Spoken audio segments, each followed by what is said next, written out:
রাসূলুল্লাহ সাল্লাল্লাহু আলাইহি ওয়াসাল্লাম বলতেছেন, মুহাম্মদ হারগিজ না গুফতা জিবরাইল, মুহাম্মদ হারগিজ না গুফতা জিবরাইল, জিবরাইল হারগিজ না গুফতা রব্বে জলিল। বলেন সুবহানাল্লাহ।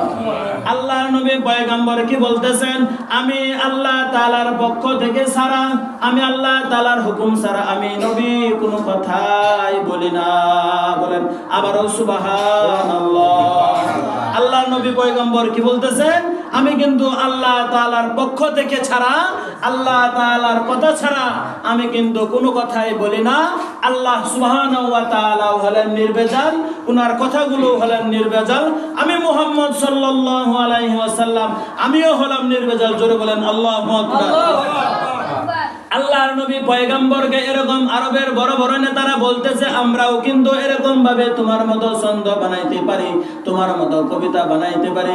আল্লাহর নবী পয়গম্বর বলতেছে, আমি কিন্তু আল্লাহ তাআলার পক্ষ থেকে সারা কোনো কথাই বলি না। এই কিতাব আল্লাহ রব্বুল আলামিন ছাড়া দুনিয়ার মধ্যে কোনো মানুষের কোনো ক্ষমতা নাই এই কিতাব বানানোর।